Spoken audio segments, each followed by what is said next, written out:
Almost there? Yeah, we're there. Thanks, Sean. Well, good morning, everyone, and welcome. Thank you for joining us on what I consider to be a really important milestone as we move into the final steps of developing our UAIM report. I asked Cello to put this visual back up because I think it's extremely fitting that we have this flocking birds. It reflects in nature a complex adaptive system, and that so much parallels the content we've been integrating into our workforce and culture models. The organized behavior of that flock is driven by followers using some simple rules and not directed by leaders. Most people think that that first bird is like the general leading the flock.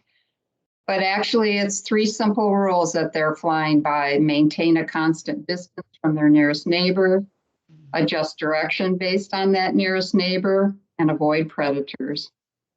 So I think the work that we've been doing together in this past year reflects our intention of bringing simple rules to our complex adaptive organizations so we can have a high engagement and high performance organization. I think back, I have a lot of gratitude for the time we've spent together. A year ago, when we first started meeting, we were really concerned, how are we going to pull this off without ever meeting in person? Not only have we pulled it off, but I think we've accomplished some very significant things in capturing our collective leadership intelligence and bringing it to a model that provides that knowledge transfer and tools for continuous improvement. This is really significant. And we also started out with some uncertainty about workforce and org culture and how do we clarify the relationship between those two. And we figured that out with our integrated survey tool. But I think what stands out for me, given how we were a little uncertain about how this was going to work, is that our regular touch point meetings kept us focused and reflecting on the process and the outcome over the months that we've been meeting. So that aspect really benefited me in my day-to-day work, because we'd be talking about things that somehow raised my self-awareness of the dynamics I was running into in the workplaces I've been trying to bring about more engagement and change culture. So I think that, it's like being in the pot of water that's slowly heating up, which, by the way, a frog will jump out of a pot of water when it's slowly heated up. That's a myth, if you've heard that expression.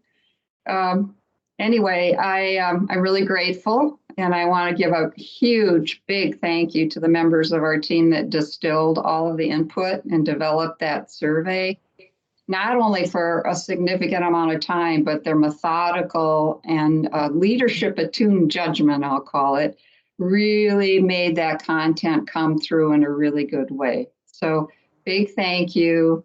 I know some of you are on the call today. You know who you are.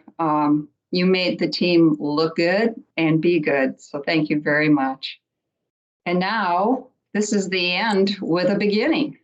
And Cello is going to share with us the next chapter of the journey. And hopefully some of you will be a part of that as well. Thank you, and take it away, Cello. Thank you very much, Lisa. Following you is always with some other folks here, I go like, oh my gosh, tough to follow. I also really appreciate everybody's engagement, and what we're going to do today is, since it's our last meeting under the WRF project, we're going to look back a little bit, but also look at what we're going to do next. So I will turn away from the sharing this because I want to give you some links. I'm just grabbing a link. Give me just 1 second. I will put it in the chat line right now. There it is. So the link is to a PowerPoint presentation where the core team worked on developing a first cut at the assessment tool that would look at those maturity models that we assessment for workforce and organizational culture. So this is the link to the it's in a PowerPoint slide deck right now so that everybody can get in and get put in their comments. The link did not work for Kaser this morning. I still don't understand what is going on, but sorry, Kaser. Oh, I thought Kaser. I didn't say anything. Okay, sorry. I just thought I heard something. So if you have trouble opening the file, please let me know, and I'll try and find a different way to share it, or just simply email it to everybody. So it was quite a an accomplishment, and I mean the people on the core team and the leads did all the heavy lifting. So when we go forward to the next year, I have been in contact with WEF, and Mark Polling's been helping out, and Scott. So we're gonna try to, I put a link into the chat room, into the chat window for a survey that statistics so far for the people who have taken it less than 10 minutes to fill out. And I wouldn't overthink it, but just think about what are the things that you would like to get into next year. And some of these things you may not have any interest at all, which is completely fine. But we're trying to figure out how to structure the core teams, how to structure the work plan, because at the end of the day, we're doing this for the participating utilities. So we want to make sure that we're aligned with your priorities, that the scope reflects your areas of interests and stuff like that. So that's what this survey is going to help us do. It will also help us identify the core team members. This concept of having a core team works so well on the organizational culture and people. And I think that I get a sense that people also enjoyed kind of talking to each other and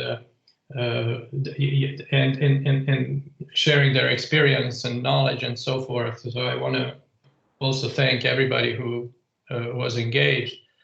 So one thing that we're going to start paying a lot more attention to is change management. We had to go through this organizational culture and workforce step first, and then we'll see how do we leverage that in as part of change management to make things happen.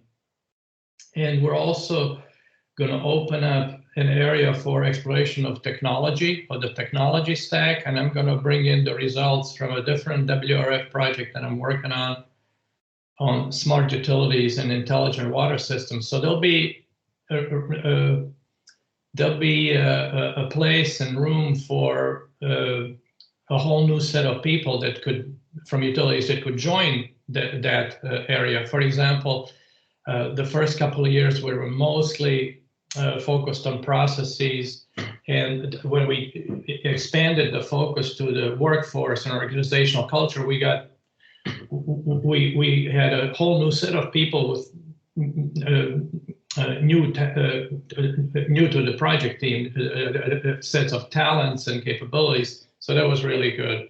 So if you could respond to that survey, that'd be great. And you can share that survey with anybody in your organization that may be interested in participating in next year. So just a note about schedule, and the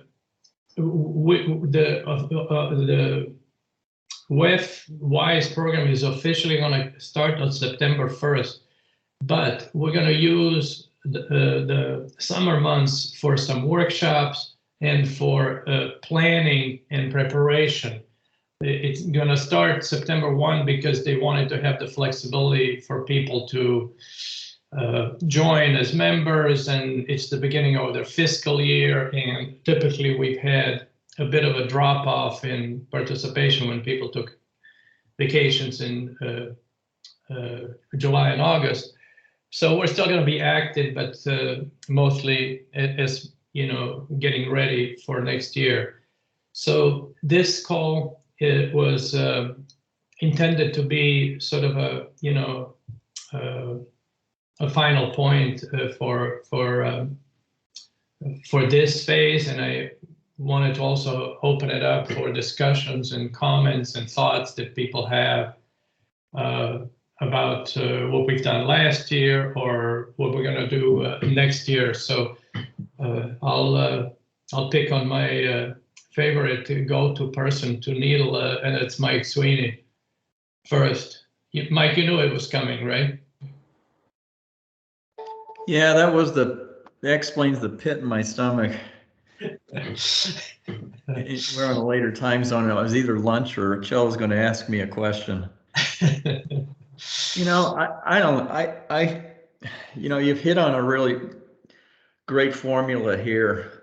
Breaking things out and getting good leaders like Lisa doing it, but I have certain learning biases like everybody. And one thing that I gravitate toward is case histories. And as we develop and have matured the framework under each one of these people topics, especially, that's just what makes my socks go up and down is real life portrayals, honest ones from organizations that are struggling with some real issues. And you put aside any pride that the organization wants to exhibit, because organizations do some things really well and want to talk about it and some not so well. That's kind of where I sit, hoping that we have a place for those kind of things. Maybe not every time, because even that can get boring, but people really want to know what's going on and be validated as to there's more similarities than our differences, but there are differences in how we approach things, and there are different drivers out there that drive us to do and decide different things, that change management being one of the big ones. And I share that with you because, well, you picked on me and that's what you get. But no, but I'm being truthful here. Yeah, well, thank you. Any thoughts on this? Kestra is reaching to unmute. Yeah. Yeah, so I absolutely agree with Mike. I think that seeing theory put into practice and then learning from what you've put into practice is the way to go, because everything looks good on paper until you start doing it. And then when you do it, you actually get results that either tell you it worked or didn't work, or where, just similar to the assessment surveys we're doing, right? So I think case studies is a really great way. I agree. It'd be great if we actually had a sort of a case study on change management is the buzzword right now, right? And every time you talk about change management too, people say, oh, it's a buzzword. We just need to adapt. But it's not just that. And so I think it'd be great for us to learn from the struggles that the organizations are having in terms of change management as well. And really the real life struggles that they're having and how are they combating. And then that's a great way to share knowledge and share information as well and learn from. So I'm right on that, Mike. Yeah. Well, the feedback that we got through that Mentimeter exercise validated what Mike and Kestra are saying, is because people are anxious to do things, to see how they work, and to share that experience. So that is really our intention, to have that as part of the first year of WISE. We have, in this past year, I think we generated 18 case studies on business process improvement. And if we can have even much smaller number of case studies getting into and testing of the assessment tool and things like that. The field verification, if you will, of these concepts that we were working on would be extremely useful for the project, and I hope for the participating organizations as well, and then for people, who may want to join us as well. So, any other thoughts? I'm going to pick on another person, and Mike Stoll is nervous already. So, Lisa has her hand up. oh, I'm sorry, Lisa, didn't see it. It's okay, I put it up. So this is just an idea that I'm going to put out there, not necessarily something we can jump on or act upon, but been trying to work on, this survey is awesome. I think the conversation about case studies has triggered me to think about when things aren't going in that direction, it comes down to individual leaders. Mhm. And what it seems like is we have leaders that don't know themselves well enough so they have good awareness at times and they have terrible awareness at other times. So it's almost like, and it happens to also, I think, be real confident people. So when they see something they want to get done and they have confidence and someone seems to be kind of like wanting to interject some other things, they kind of get a little overly aggressive, which is not going to create that safe, engaged workplace. I feel like what we need is some kind of a way for leaders, the top leaders of an organization, there should be a corollary type of a survey process. Mhm. To maybe get them, because they're the key to the change, right? Culture starts with their behaviors and mindset. And I think we could actually add a little bit more impact if we could figure out how to get to those leaders to dial into their own kind of piece of the action. Just a thought. I know that you're all passionate about trying to make our organizations better for the future. So I just thought I'd throw that out there. Ramona has her hand up. Good morning. Good morning. So I absolutely agree. We definitely think that we need to do some correlation between what the leaders what direction they want to go and how they lead, and figuring out how what their style of management is, so that we can then filter down how maybe those organizations can better work with them. And I'm a true proponent of managing up, because you can get change management implemented through actually managing up. The folks beneath those resistant leaders can figure out what makes them tick and move in that direction. But I think one of the things that I think would be really exciting is if we picked a few large utilities, some medium and some very small, and maybe do some pilot programs to do an assessment and say, okay, here's where you are today with the tools that we have. What can we do to now see if we can move that needle? And we'll reassess you in 6 months and a year and see if the tool shows some sort of movement in one direction or another. Then we can look and say, okay, well, did management change? Is that what's going on? Did the organization actually implement some of what we've done? We're suggesting, and do some real-time analysis as we develop. Kind of like from a software rollout. We're going to roll it out to a very small group. Let's see how it works, and come back and adjust and make changes and sort of implement change management for our own tools as we move forward. So just my 2 cents. That's fantastic. That's fantastic. Well, thank you, Lisa and Ramona, for that. Any other thoughts before I go to my designated victim, Mike Stoll? Keisha's got her hand up. Yeah, so it's very interesting what Ramona just said, and it also triggered a thought in my mind.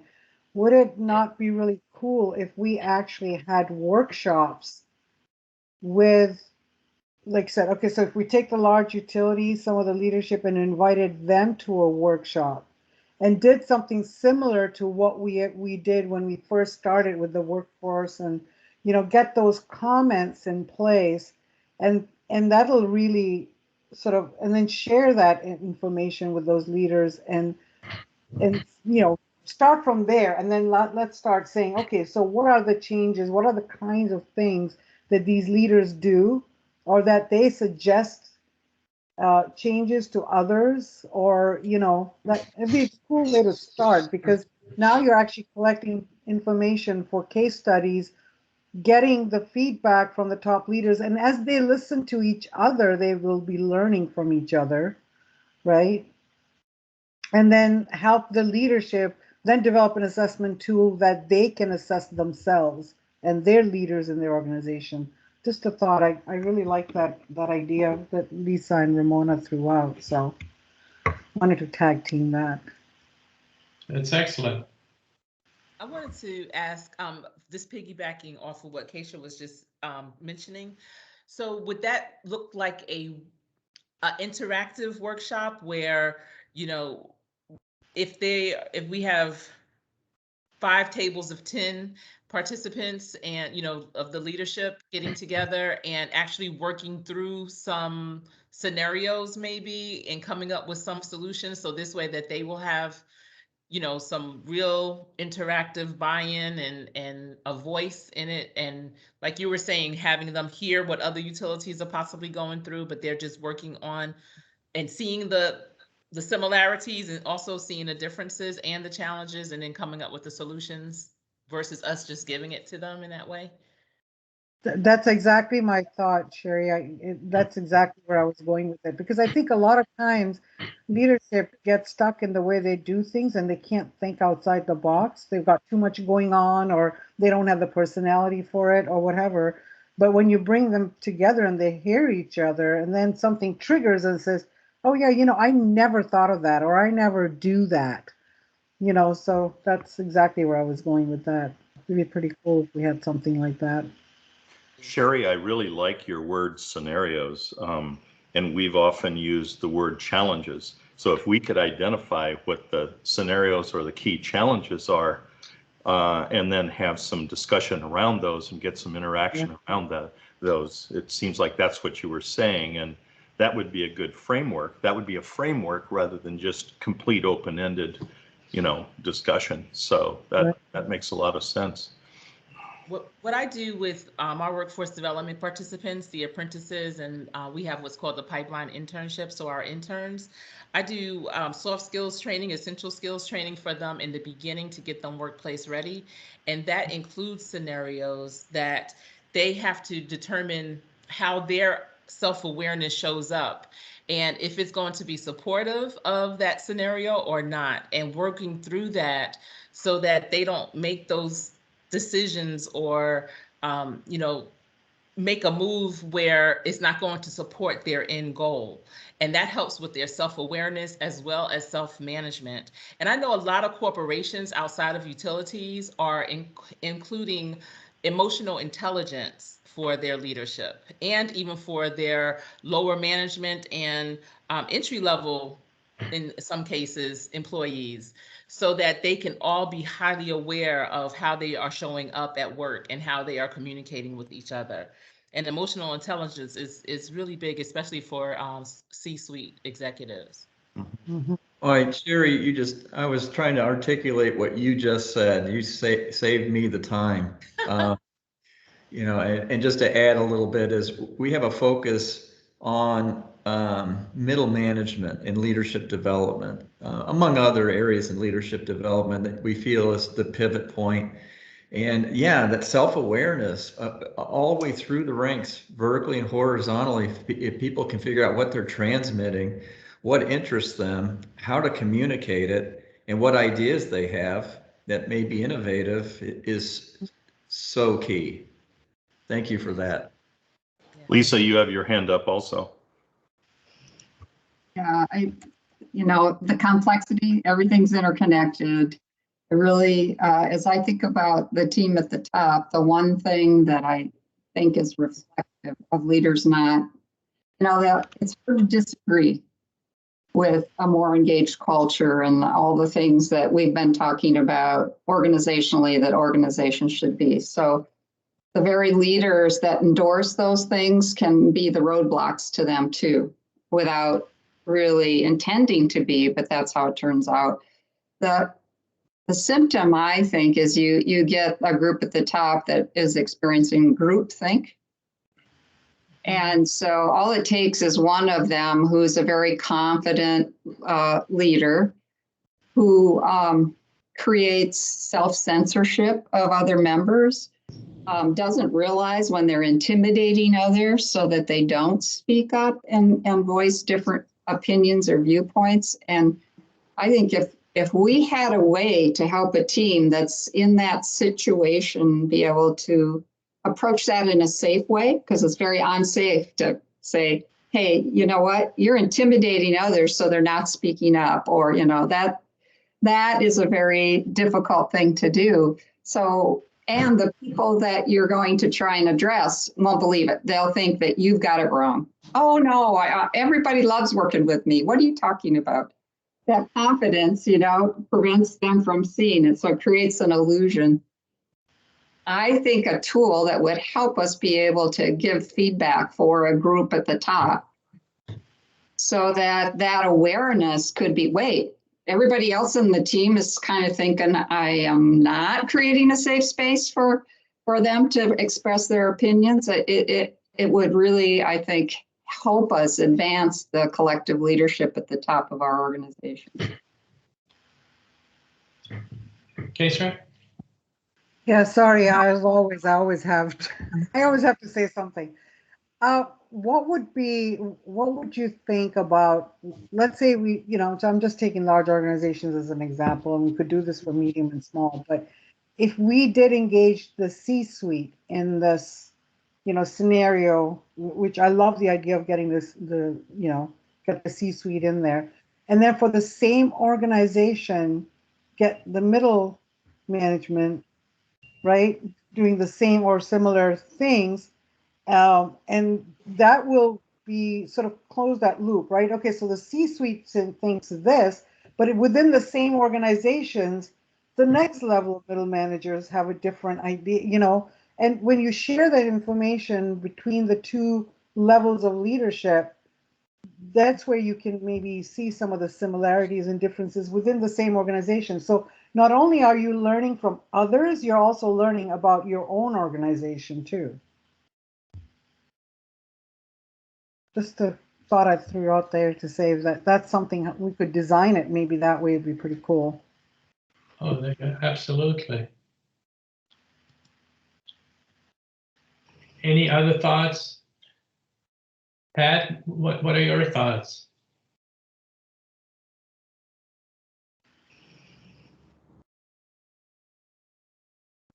I don't know. There's too many smart people here. You're one of them, Pat. We have a new director, and I'm just my thoughts are rolling around. What's this new director that came from California to Baltimore? I mean, first of all, there's a whole different attitude on the West Coast and the East Coast. Mm-hmm. So I'm just trying to figure out how. I haven't even met him yet. He's only been around for a month. And just kind of holding my breath to see what changes are going to happen. Ramona, have you met the new director? No, I haven't met him. I have looked at his bio, and I do know a few people across. So some folks in PG County that are familiar with him and his style. But I think the difference is between our last director and this director is that he is very much more of a I don't want to say a thinker, because I don't want to say that our last director was not a thinker, but he's a process person. And he really, from his bio and from what I've been told others' experiences, that he gets all the information and he'll go back and process it and then make a decision, rather than being that executive of, I have the information and I'm going to disseminate the information and everybody is going to fall in line. So I think he's more of an observant leader. And prayerfully that he is, and we can present some of this change management options to him and he'll embrace it. Thank you very much. The challenge might be, how does he like the information? Is he visual? Is he a reader? You know, those kind of things would be important to know what his learning style is. Well, I think he's already showed evidence of that. We went from a monthly director's report to a weekly report. And he wants every section to give a one-pager. So we're gathering that information to present to him on a weekly basis. So I think he definitely is someone who likes to read information, process it, digest it, and then come back. Mike Stoll, you're itching to say something. Yeah, go Mike.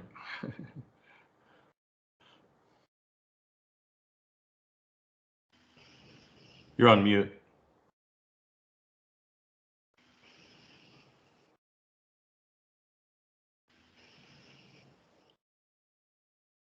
No, we can't hear you.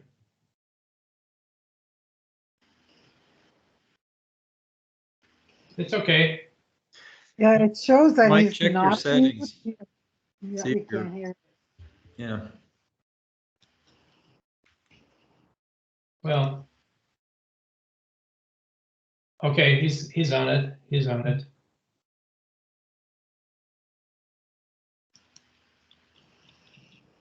Okay, maybe not. Yeah, I think he said, come back to me. Oh, come back to me. Oh, okay. Yeah, because that's Well, the lip thank reading. you for that. That's a skill I don't have. She's a mind reader or a lip reader? We can't tell which. Yeah.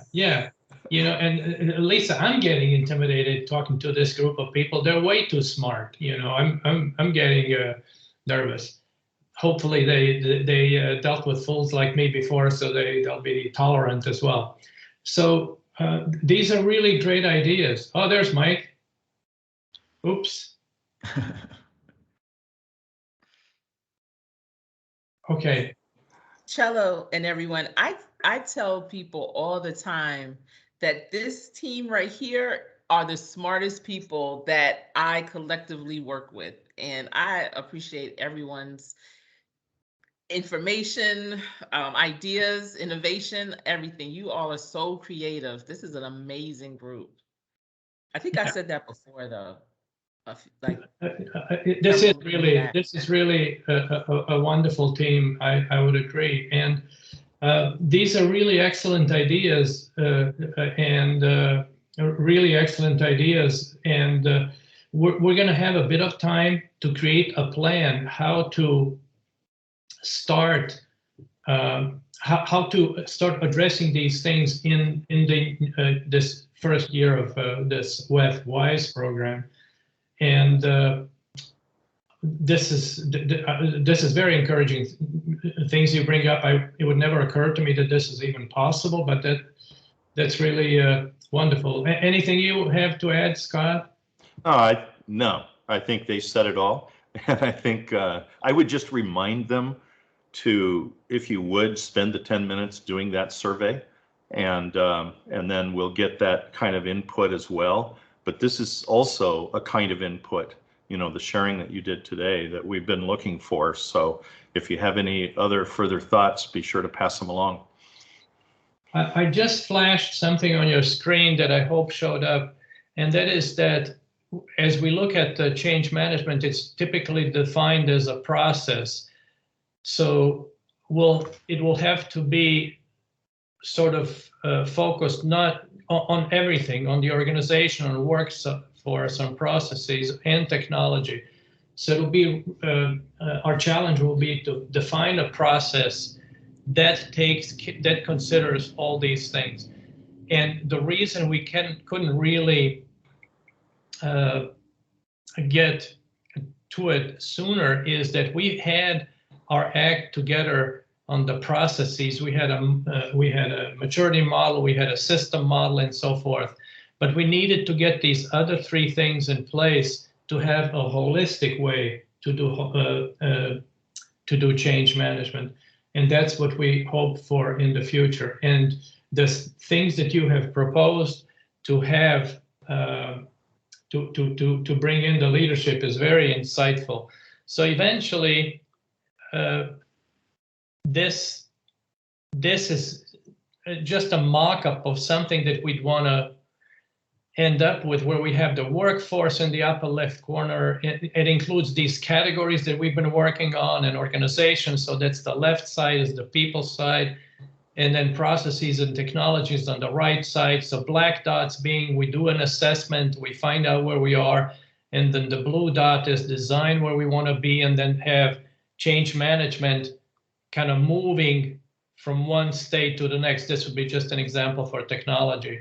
So that's kind of what we're on a higher level, on the conceptual level, how we're planning to proceed.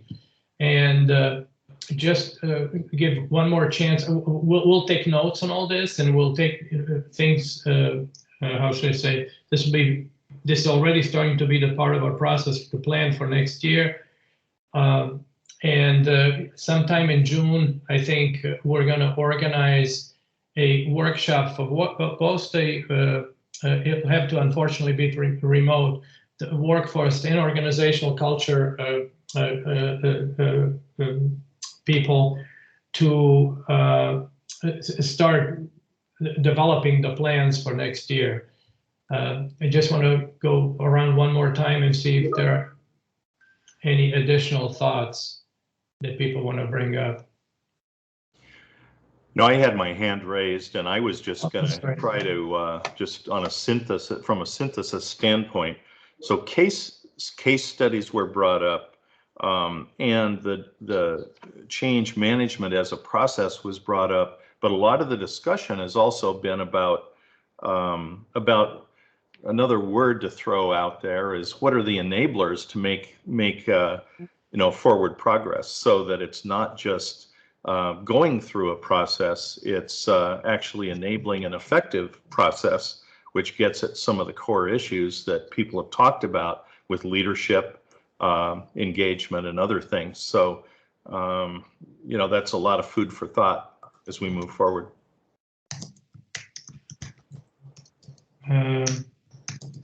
I think, Sherry, if the question was, sorry. For me, as far as the charts, this is in PowerPoint. I'm like a one-hand typist right now, so that's why it's my other hand is recovering. So that's why it goes a little more slowly. But I'd be glad to, if you're interested, to share with you how these things, how I go about these. We can have like a 30-minute, Teams call and some of the tricks to make it, to jazz it up a little bit. I'd be very happy to do that if you will be available. Oh, I had the same question. The circle one with 1 through 5 rings. Yeah. I thought that was really awesome as a way of being able to look at the collective with a different score. So yeah, if you just created all that in PowerPoint, you didn't actually have a Excel to a graph that you did? That's correct. Well, the reason that I do PowerPoint is because I often use what's called morphing, going from one slide to another. And then the elements, in order to do proper morphing so that things move and are more dynamic, it helps if the elements are defined in PowerPoint. But I'll post, and if you want to, if you'd like to use any of these, I post all my slide decks to our to the knowledge base. And if you have problems accessing knowledge base, sometimes it happens right after Microsoft implements the upgrades. So if something's out of whack, let me know and we'll work on it. Scott, your hand's up? No, I'm putting it back down, sorry. Kesra has her hand up.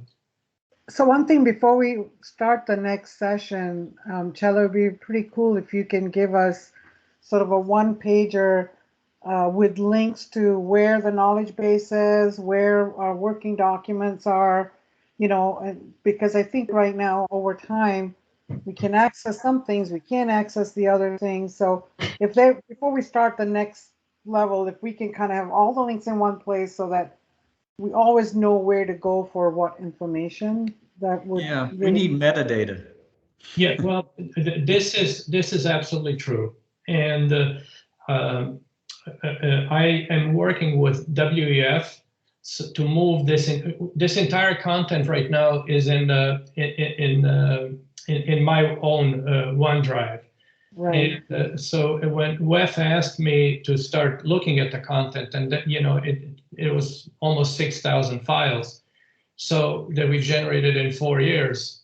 So I'm in the process of going through these materials with them and planning how, when it moves to WEF, and that'll be next month basically, where that's going to live.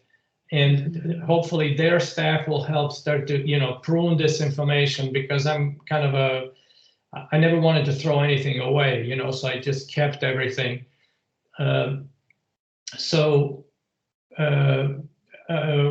We will be working to improve it. So I definitely don't mind providing information on how it is now, but considering the amount of problems we've had with this, if I can buy a little bit of time to work with WEF to move it to a different place that will be under the WEF umbrella and so forth, and that there will be like a system administrator there who can, you know, take care of it. But until then, I'll do everything I can to make the stuff that's already there more easily accessible. We have some wonderful content there. We have, like from asset management plans, we have guidelines, sort of 53-page guidelines of how to put together an asset management plan, sort of like with fill in the blanks. We have risk matrices. We have all sorts of things that people have contributed. And I hope that when it moves to WEF, it's not going to be, you know, I can maybe give up some of the system administration and all that other stuff, duties, and have them take it over. And I hope that it'll be better. So, Cello, one other thing, if I may. So that's great. And we can wait until, you know, it's all moved. And that we, you know, it just makes sense to do it at that time. But another thought is, you know, it'd be cool to, under WEF, maybe have an intranet site where all the published documents are, right? So we might have our working documents in Microsoft Team platform, wherever WEF wants it. But anything that we've published, everything that you've completed, if they were on a sort of an intranet site that the participating utilities have access to, that would be really cool. Oh, absolutely, I agree. Absolutely, I agree. And it is my homework to go through these 5,000 files and mark them up and say, oh, that's what they asked me to do. Mark them up and say, okay, this is finished, this is a draft and stuff like that. And yes, I will get to it as soon as I can. It's a little scary, you know, to get into it. But yeah, that would be optimal. And some things are still being worked out. Fortunately, we have Fidan, who has been with the project for more than 3 years, who has now moved to WEF. So she will not have a huge learning curve, and she can help get all this stuff organized. I think the platform is intended to be largely for participating members. That's correct. So there will be an outwardly facing, you know, set of reports and information that's on the site, but basically it's almost proprietary to the group that are participating. So And I think, Scott, the intranet sites, you can make it specific to specific organizations. Yep. So because the internet is wide open to everybody, right? But if you have an intranet SharePoint site, Right. then you can identify these are the only people that can have access. Yep. Yep. Well, and you just introduced another concept where if you wanted to populate it with, let's say utility specific information that isn't really going to be widely shared. No, that's just another potential layer, I guess, because that could clutter it up, so to speak, for a lot of others, but it could be very relevant to your organization, for example. So I don't know how sophisticated we're going to get, Cello. I know that there have been discussions about what the structure is going to be, but that's a different kind of concept.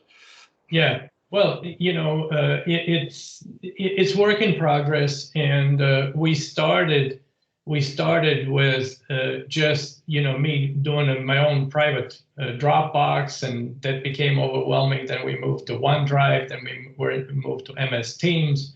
So we're gonna keep making progress and